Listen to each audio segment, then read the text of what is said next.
Bem, pessoal, hoje vamos começar, no capítulo de dimensionamento, beleza? Mas sendo que, pessoal, esses dimensionamentos que nós vamos trabalhar são com elementos estruturais. Então a gente vai trabalhar com tirantes, a gente vai trabalhar com longarinas, a gente vai trabalhar com peças comprimidas, tá entendendo? Então vai ser tudo separadamente. Depois eu vou dar uma aula com relação à estrutura de madeira, que é um elemento estrutural bastante complicado e empírico para a gente trabalhar com ele. Mas vamos dar essa aula exclusivamente para peças de madeiras, para vocês terem um certo cuidado com relação à madeira. Então, a primeira coisa que você vai ter que fazer quando você vai trabalhar com estrutura, levando a madeira em consideração, é conhecer as características daquela madeira, Será que aquela madeira suporta água? Será que aquela madeira suporta sol? Será que ela racha com o sol? Então vocês vão perceber que aqui você tem uma quantidade de pessoas que sabem mexer com madeira, que conhecem as madeiras e conseguem trabalhar de forma até tranquila com madeiras. Ela sabe qual é o tipo de madeira que eu vou utilizar para aquele telhado que está protegido, como se não estiver protegido, para um pergolado, para qualquer coisa. Então o pessoal tem um conhecimento prático muito grande com relação à madeira, Então vamos ter uma aula exclusiva somente para peças de madeira. Então, quando a gente vai trabalhar com peças, por exemplo, o primeiro caso que a gente vai trabalhar é com peças que estão sujeitas a esforço normal. Ou ela está tracionada ou ela está comprimida, pessoal. Então, primeira coisa que vocês vão definir numa estrutura, principalmente numa estrutura que eu posso utilizar toda a teoria de treliça, onde essa estrutura é constituída por elementos de barras retos, que o carregamento estão atuando nos nós dessas barras, Eu tenho a certeza que essas barras ou elas estão sendo tracionadas ou comprimidas, somente. Então, para isso eu tenho que ter algumas características, que eu vou trabalhar aqui com treliça para vocês terem noções, beleza? Então, pessoal, a partir do momento que você trabalha com peças sujeitas a esforços normais, você vai ter que definir se ela está sendo tracionada ou se ela está sendo comprimida, porque o dimensionamento é diferente, beleza? Então, vamos primeiro trabalhar com peças tracionadas, Então, no cálculo da resistência à tração, deve ser considerado todos os enfraquecimentos da seção transversal, provocados por orifícios de rebites, parafusos, pinos, enchimentos, encaixe de qualquer espécie, recortes e roscas. Beleza? Então, isso aqui, pessoal, vocês vão ter que ter cuidado. Mas eu vou explicar tudo bem direitinho. Professor, eu não entendi nada. O que danado é isso? É o seguinte, pessoal. Vocês imaginam aqui, nós temos uma peça, que ela está aqui sendo rebitada. Então, essa peça, ela tem um furo. E dentro desse furo, você vai colocar ou um rebite, ou um parafuso, ou um pino, tá entendendo? Então, perceba que você alterou a área da seção transversal dessa peça. Então, aqui na metade da peça, ela continua com a mesma área da seção transversal, beleza. Mas, quando você fez esses furos, você reduziu, beleza? Ah, professor, estou entendendo. Quer dizer que quando eu faço um orifício para colocar um pino, parafuso ou um rebite, então eu tenho que retirar parte dessa área da seção transversal. Exatamente. E vocês vão perceber, pessoal, que quando vocês vão, por exemplo, colocar um parafuso, o valor do diâmetro desse furo tem que ser 1,5 milímetros maior do que o diâmetro do parafuso, levando a parte mais externa da rosca. Por quê? Porque você tem que inserir esse parafuso nesse furo sem danificar a sua rosca. Tá entendendo? Porque lá do outro lado você vai ter que colocar uma porca e uma arruela, uma porca, e você vai ter que apertar. Tá entendendo? Então, para isso, esse orifício ele é maior do que o maior diâmetro da rosca de um parafuso. Beleza? Então, perceba que eu com essa peça aqui, eu posso estar sujeito a 2 esforços normais. Aqui nessa primeira, ela está sem esforço normal. Primeiro, o esforço normal, que a gente vai considerar que é o esforço de tração, que a gente vai trabalhar hoje na aula de hoje. Ok, pessoal? Eu coloquei aqui o pino ou o parafuso com um diâmetro menor para vocês entenderem. Tá entendendo? Então, pessoal, essa peça, quando esse pino começa a trabalhar na outra peça que está conectado, o que acontece? Perceba que quando você puxa para esse lado, ele encosta aqui, ó, tá entendendo? Então, essa peça aqui começa a surgir um esforço normal de tração. Beleza? Mas vocês percebem também que a área de atuação a essa tração, quando eu quero tracionar essa peça, ela vai ter essa área que eu rachurei de tração. Então perceba, pessoal, que na tração tem área aqui, ó, que houve redução da área da seção transversal, porque eu coloquei o orifício. Pessoal, isso aqui é você imaginar. Faça uma peça dessa de papelão, faça esses 2 buracos e bota os seus dedos. Quando você quer tracionar essa peça, o que acontece? Seu dedo vai deslocar e vai fazer isso aqui, ó. Percebeu? Só para você tentar visualizar. Da mesma forma que você quer comprimir, você vai encostar o dedo no outro lado. Tá entendendo? O dedo vai para o outro lado para você poder comprimir essa parte central dessa peça.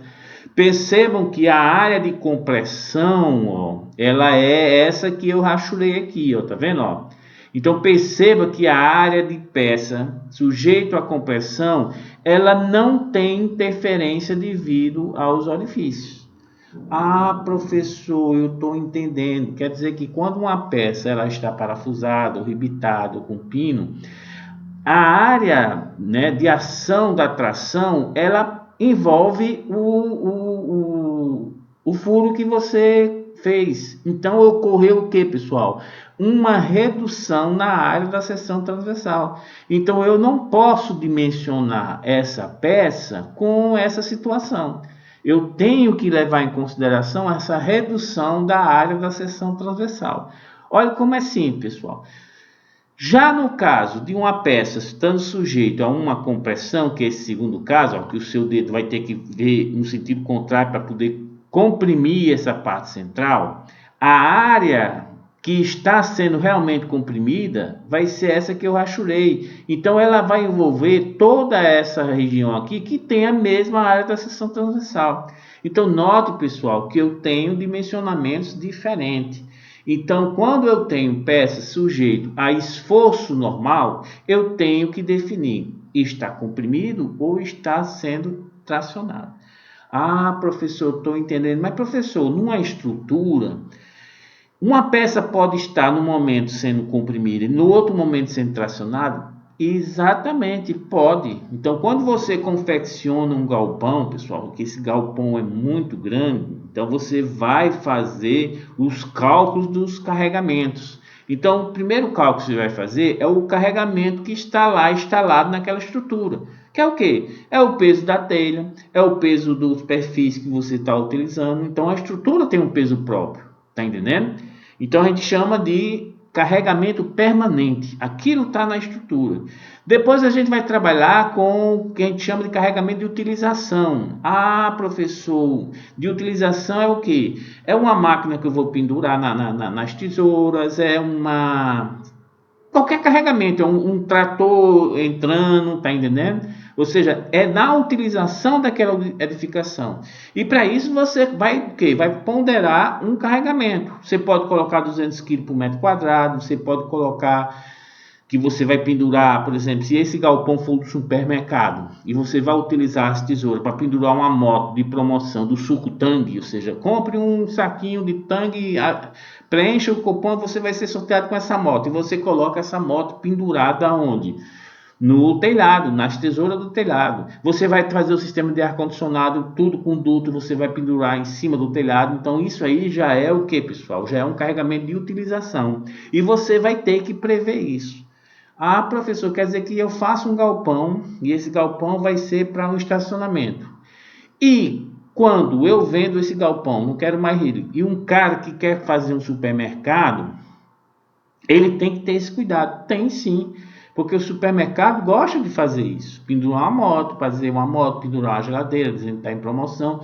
Então, note que são atividades completamente diferentes. Então, você tem que ter esse cuidado. Então, na hora que você vê, eu não dimensionei esse telhado para você colocar os dutos de ar-condicionado central, eu não dimensionei para você pendurar uma moto, eu não dimensionei para você colocar uma ponte rolante, ou seja, uma ponte rolante é aquela que você fica utilizando o telhado para levar alguma coisa, ou seja, uma pilha de caixa com arroz, tá entendendo? Então, são carregamentos que você já percebe. E eu não dimensionei para isso, só levei em consideração no telhado que o peso da estrutura em si, as telhas, os tirantes, tá entendendo? E tem outro carregamento, pessoal, que a gente chama de carregamento acidental, que são o vento. O vento é um bicho muito complicado para você trabalhar. Então, dependendo da arquitetura da sua edificação, do seu galpão, o vento pode bater nela e querer o quê? Amassar. Professor, lá, mas no meu galpão tem uma porta bem grande, então não vai ter esse cuidado, não sei o quê, mas o vento pode entrar no seu galpão e tentar o quê? Levantar o telhado. Então são vários tipos de carregamento de vento, que é um negócio muito chato para você analisar. E vocês têm que ter essa noção, ou seja, vento é um bicho que eu tenho que me preocupar, beleza? E quando você tem essa situação, pessoal, esses carregamentos de vento está, queira ou não queira, interferindo na tesoura, que para você é uma treliça. Então, uma peça que estava tracionada, quando você não levou em consideração ao vento, ela pode inverter a situação, ou seja, ela pode ser comprimida com a ação do vento. Então, por isso que vocês vão fazer o quê? Combinações de carregamento, beleza? Então, você coloca o carregamento devido ao peso próprio. Ok, sempre vai ter aquele peso, mas o carregamento de utilização sempre vai ter aquele que eu estabeleci de utilização, mas sempre que eu estabeleci para uma atividade. Se eu vender o cara querer colocar uma outra atividade, aí você vai ter que informar. Você vai ter que ter o projeto estruturado e dizer, isso aqui você não pode fazer. Mas se você quiser fazer, você pode reforçar essa estrutura para essa utilização. Então você tem que ter esse cuidado, beleza? Eu fiz uma estrutura para uma coisa e depois o cara quer utilizar para outra. Calma, deixa eu analisar. Eu tenho que ter o projeto estrutural para dizer se aquilo vai suportar ou não, né? E por último, carregamento de vento. Então eu tenho que fazer combinações. Carregamento de vento, pessoal, você tem que trabalhar com pelo menos 4 diferentes. Então você vai ter que combinar peso próprio, utilização mais um carregamento de vento. Peso próprio, utilização mais outro carregamento de vento. E nisso você vai verificar quais são as peças que estão mais carregadas e mais sujeita a um colapso, e vocês vão fazer o dimensionamento exatamente dessa peça. Como eu estou dimensionando de esforço normal, eu vou pegar a peça mais crítica em tração, ou seja, aquela que está mais tracionada, e vou pegar aquela mais crítica em compressão, ou seja, aquela que está mais comprimida. Então é isso que é uma análise de estrutura, pessoal. Você vai várias combinações. E outra coisa, como vocês já sabem que o vento é uma carga bastante forte e bastante preocupante, vocês têm que ter noção qual é a predominância de vento naquele local que você está construindo. Professor, é vento para tudo que é lado. Não é assim, pessoal. Existe aqui uma predominância de vento. E você tem que ter cuidado com essa predominância de vento. Mas, professor, como é que eu vou saber isso? Essa questão da predominância de vento? É só você ver, pessoal, a direção dos aeroportos da região. O aeroporto, toda a construção da pista, ela é de acordo com a predominância de vento.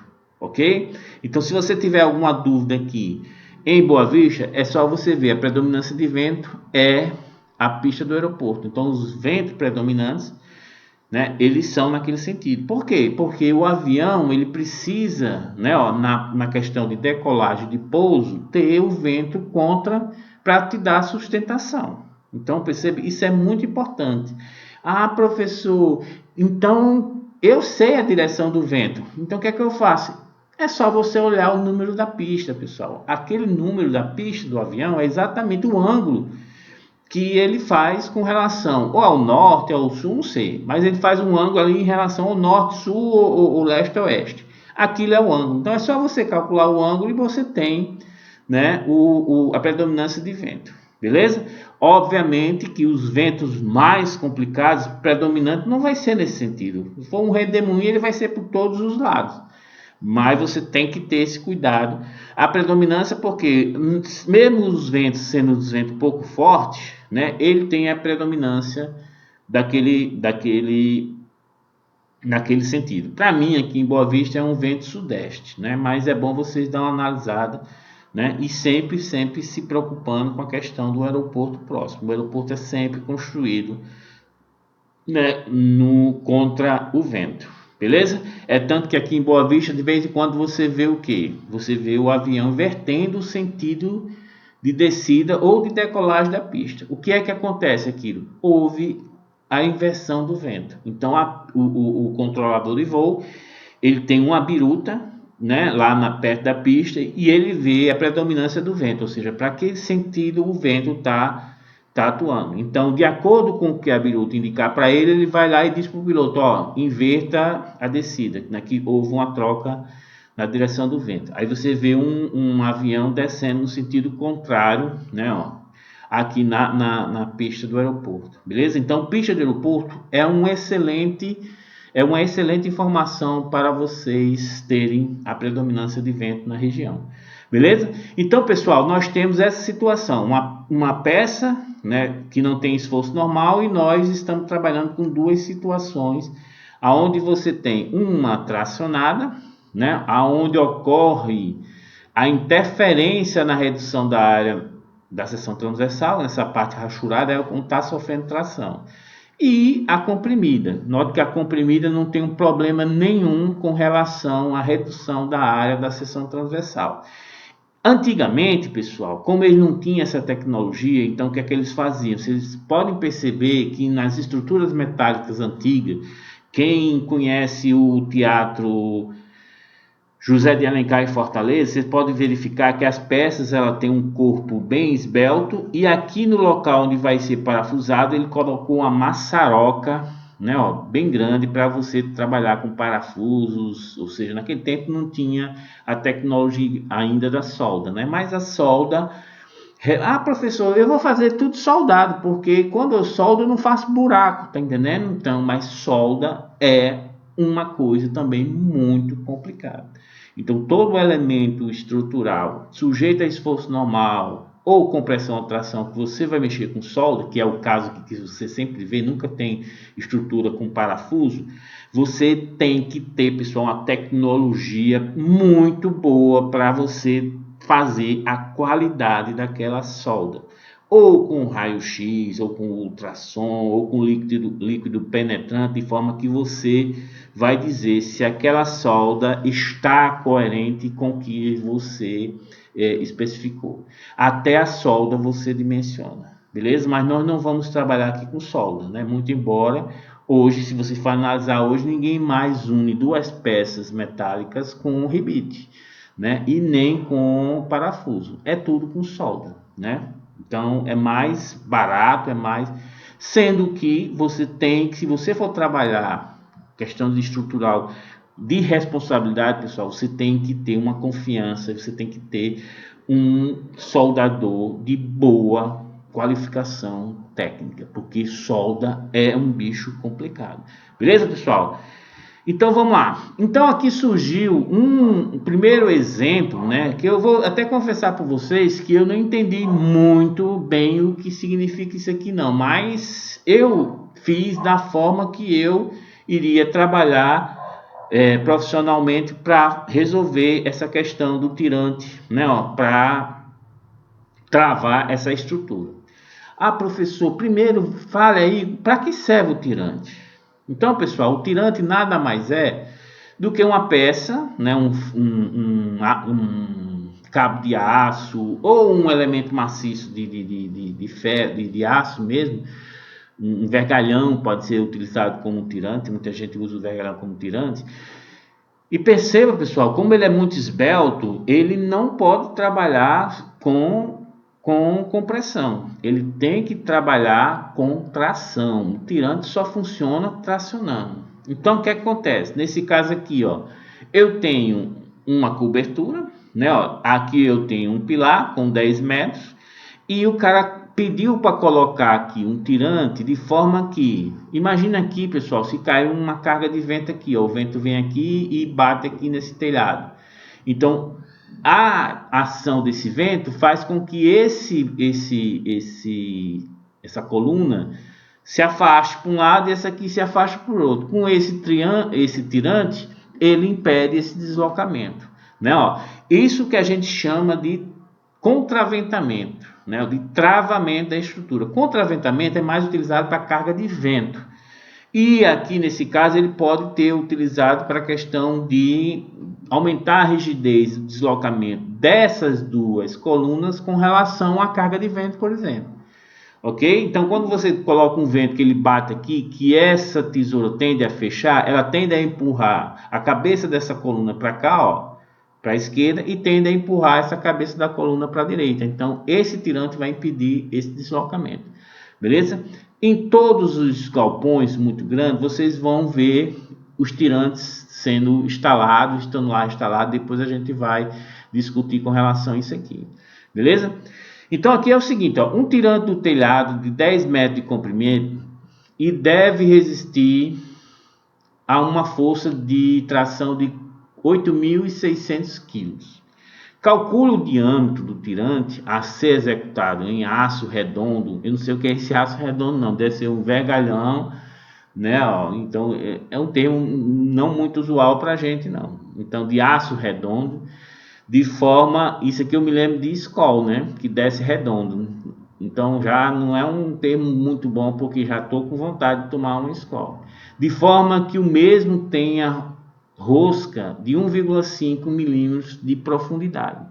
Pessoal, quando você vai instalar, eu entendi isso aqui, que tenha uma rosca de 1,5 de profundidade. Quando você vai instalar esse tirante, né? Porque esse tirante ele foi feito para impedir esse deslocamento das colunas, né? Vocês já viram de forma que ela tende a abrir.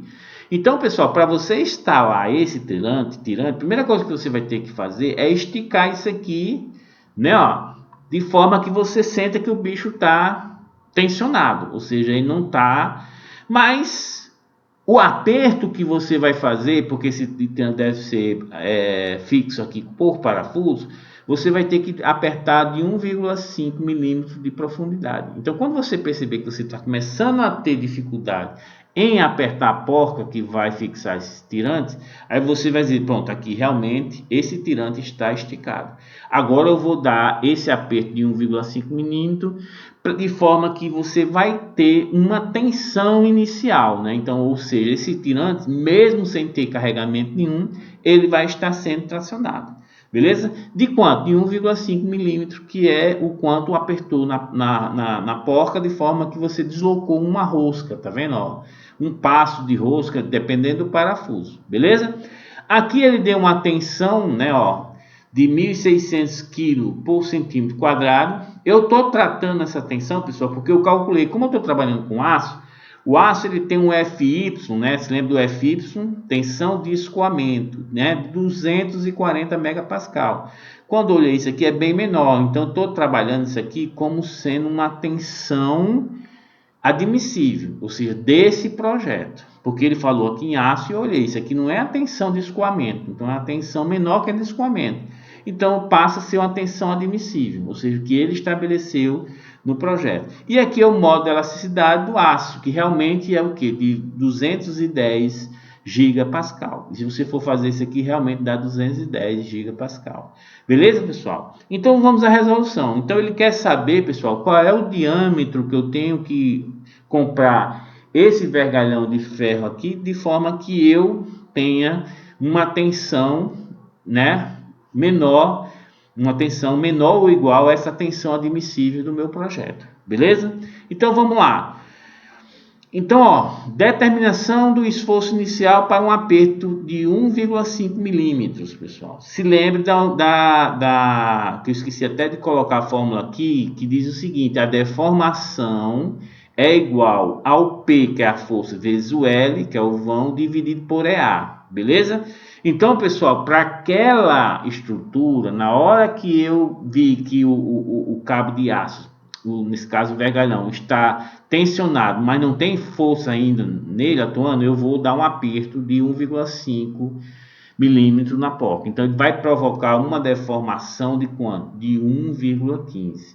Mas esse peso, pessoal, ele não é o peso que você está calculando de 8.600 quilos, não. Ou seja, isso aqui é somente para você ter o aperto da haste que vai servir como tirante. Beleza? Então a deformação vai ser igual a P vezes o L, que o L é o que? 10 metros, ou seja, dá 1.000 centímetros, né? Ó, dividido por EA. E professor, eu não sei a área não. É exatamente isso que a gente está atrás, então vai ficar em função de A. Então vai ficar, ó, 2,1 vezes 10 a 6 kg por centímetro quadrado. Isso aqui é o modo de elasticidade. Então, pessoal, se eu quero o P, ó, isso aqui vai passar multiplicando. Isso aqui vai passar dividindo. P vai ser igual ao que? 315 A, que é de área, quilo por centímetro quadrado. Beleza? Note que a área aqui vai ser centímetro quadrado. Ó. Corta com esse centímetro, você tem quilo, que é exatamente a unidade de peso.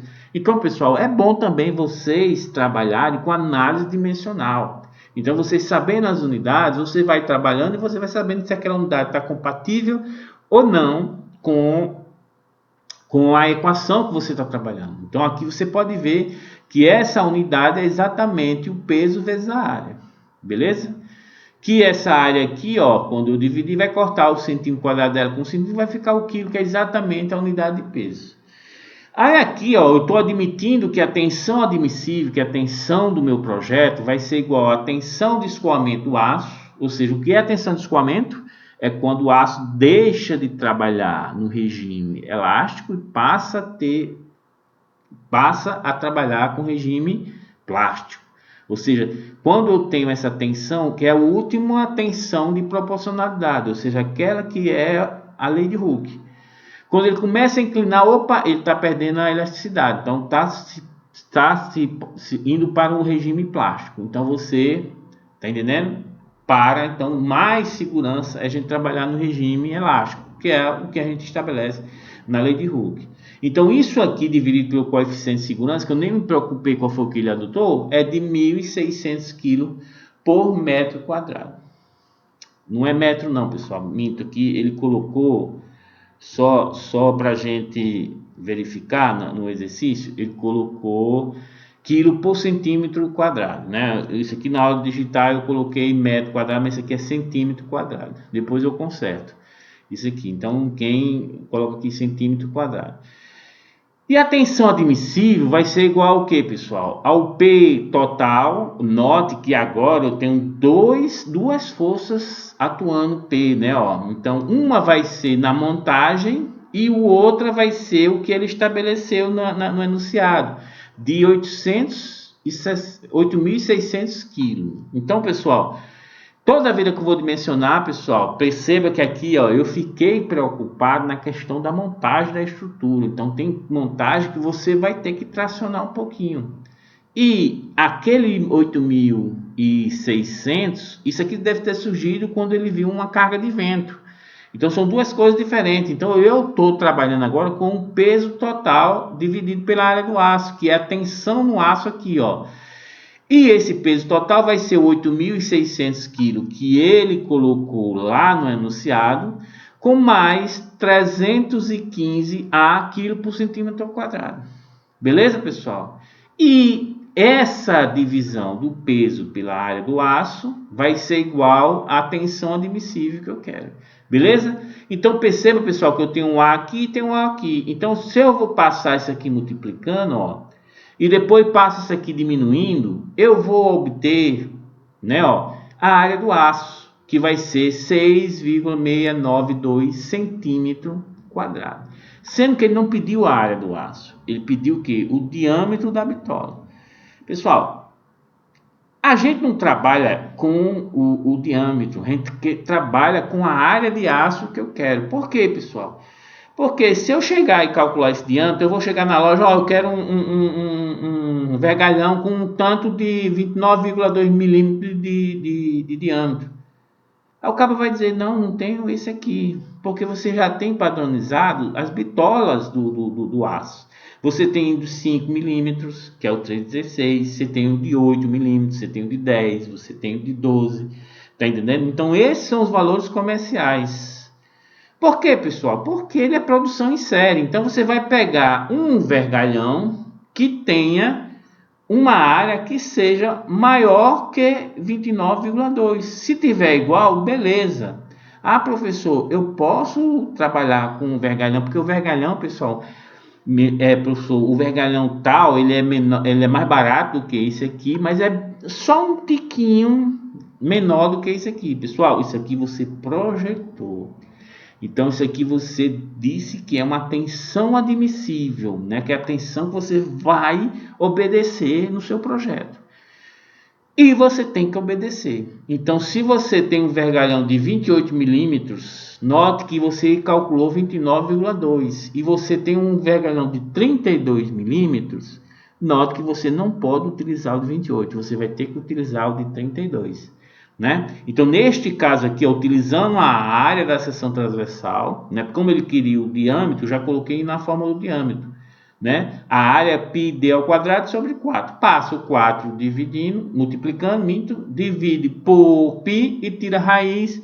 Vocês vão encontrar 2,92 centímetros, né? Ou 29,2 milímetros, que é o diâmetro que você precisa para ter uma resistência boa para esse carregamento que vocês admitiram, ou seja, o 8.600, né? E o carregamento de aperto que você precisa também calcular, beleza, pessoal? Então, olha como a coisa está ficando mais simples, né? Quem não entendeu, pessoal, mande dizer, professor, não entendi isso aqui, faço uma aula, eu vou só pegar todas as dúvidas e faço uma aula só tirando as dúvidas, beleza? Entre em contato comigo com qualquer dúvida que vocês tenham, beleza? Então, pessoal, vamos dizer qual é a função de um tirante, né? Qual é a função do tirante? Imagine essa peça aqui, pessoal, você pegou 4 tábuas iguais, fez um buraco nas extremidades todas, depois colocou um pino, um pedaço de madeira, um parafuso aqui. Você vai verificar que essa estrutura aqui, pessoal, ela é uma estrutura instável. Porque se você aplicar uma força P aqui nesse sentido, ou seja, essa vinculação que vocês criaram, ou seja, fez um buraco e colocou um pino, ela não vai suportar, ela não vai impedir a rotação. Então, quando você bota uma força P, ela tende a se deformar desse jeito aqui, ó. Isso é fácil você perceber, tá entendendo? Da mesma forma que vocês aplicando uma força no sentido contrário, ela vai se deformar dessa forma aqui, tá entendendo? Ah, professor, estou entendendo. Mas é só, professor, danar mais um buraco, colocar um outro pino. Sim, aí você vai realmente, né? Porque você criou uma vinculação mais rígida com relação ao que? A rotação. Porque aqui, se você basta dar um bufete aqui, essa bicha vai o quê? Virar uma sanfona. Ela vai descer tudinho aqui, ó, tá vendo? Ó? Então não tem estabilidade com relação, né? Por isso que quando a gente vai trabalhar com treliça, o que acontece? Você vai trabalhar com um elemento mais rígido que existe, que é o triângulo. Então se eu colocar uma peça aqui, ó, na diagonal, ou nessa diagonal ou nessa aqui, você já vai ter uma boa resistência, né? Ó. Então quando você não tem essa capacidade, pessoal, aí o que é que você faz? Vocês colocam o quê? Os tirantes. Então o tirante é o que? É um elemento, né, ó, de cabo, por exemplo, pode ser um vergalhão que você faz um X, beleza? Ó, faz um X aqui. Então perceba, pessoal, que quando você volta a trabalhar agora com a força P aplicando aqui, a tendência de deformação é essa. Então, como você colocou um tirante, eu até fiz aqui o seguinte, eu coloquei esse tirante aqui como sendo esticado, ou seja, ele vai impedir esse deslocamento. Já esse outro, ó, aí eu coloquei ele meio um parabólico, dizendo que ele vai se afrouxar. Mas o tirante, ele não consegue ser comprimido. Então, o tirante só funciona para quê? Para tração, beleza? Da mesma forma que quando você aplica essa força aqui, esse ponto que tende a se afastar, então esse tirante o que, ó, começa a atuar. Não, você não vai mais, fica aí. Já esse aqui, ó, o contrário nas duas situações, esse aqui começa a se afrouxar. Então, essa é a função dos tirantes, é você dar uma estabilidade na estrutura, evitando um deslocamento, beleza? Então, toda a vida, pessoal, que vocês forem fazer um galpão, uma estrutura muito grande, que está sujeito a uma área muito grande e o vento, né? Pessoal, se eu for colocar uma aula aqui para vocês com relação à carga de vento, pense num negocinho complicado, porque você leva em consideração várias coisas. Se em frente à sua construção tem um morro, se tem uma floresta, se tem um quebra-vento de árvore, que é complicado, porque hoje tem, amanhã não vai ter, então não, tem um bocado de eucalipto lá que vai impedir que o vento atue aqui. Mas está hoje e amanhã vai estar, tá entendendo? E tudo isso você leva em consideração. Então, uma aula de carga de vento, como você define, é um pouquinho complexo, tá entendendo? E vai demorar muito tempo, mas vocês têm que saber que toda edificação ela pode estar sujeita à carga de vento, beleza?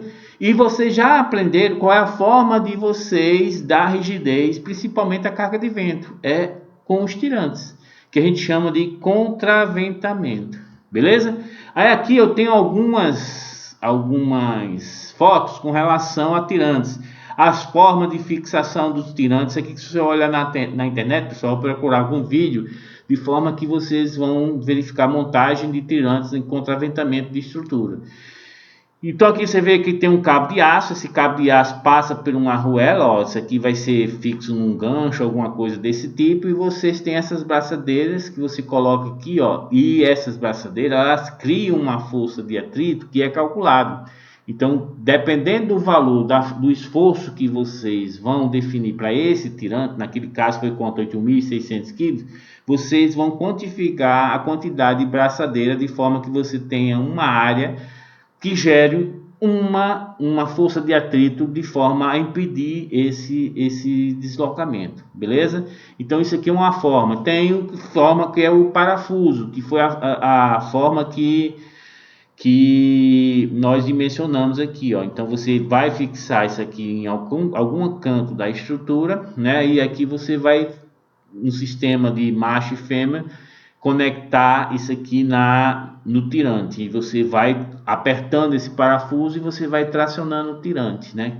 Como no exercício anterior que ele disse que vai ter 1,5, ou seja, de um filete de rosca ao outro deve ter 1,5. Então você tem que dar uma volta para ter a tensão inicial, que foi aquele 310A, tá entendendo? Então aqui você imagina que eu tenho uma estrutura, né, ó, isso aqui é uma estrutura metálica, né? E vocês vão contraventar essa estrutura para a carga de vento. Então, pessoal, aqui o que você faz? Você vai criar esse X, ó, tá vendo? Esse X, né, entre as teças, né, ó, e as tesouras, né, de forma que isso aqui vai ter um sistema de contraventamento para carga. Então, quando você tem um vento aqui atuando, essa setinha aqui, ó, externa, é a ação do vento, beleza? Aí aqui você tem um contraventamento no telhado e da mesma forma vocês têm um contraventamento lateral, ou seja, isso aqui é na parede. Percebe que aqui também vai ter umas teças que vocês vão fazer a vedação lateral com telha. Então você pode cobrir um galpão com telha e você também pode vedar com telha. Ah, professor, fica muito feio. Mas são galpões industriais, né?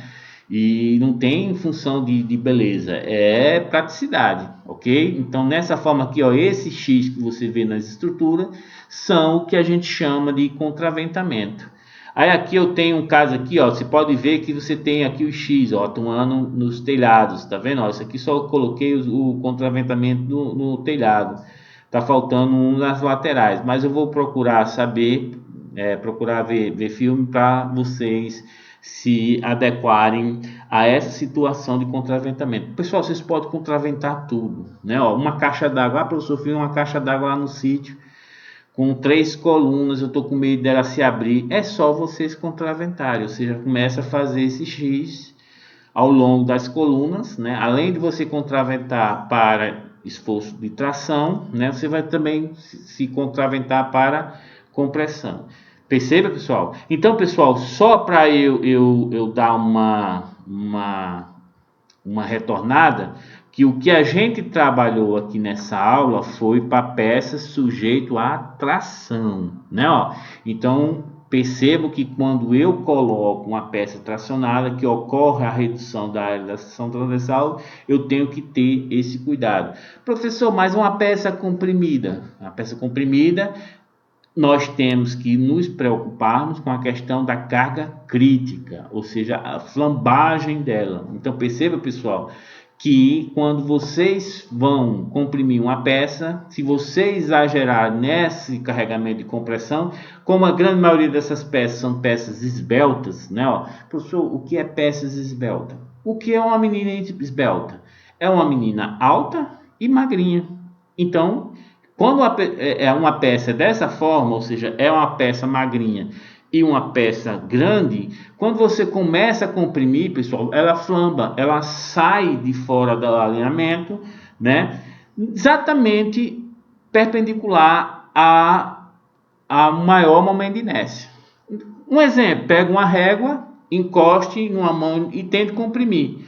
E vocês vão perceber que ela vai flambar, ela vai formar um arco e sempre na direção de menor flambagem, de menor momento de inércia, né? Mas isso fica para uma próxima aula, ok, pessoal?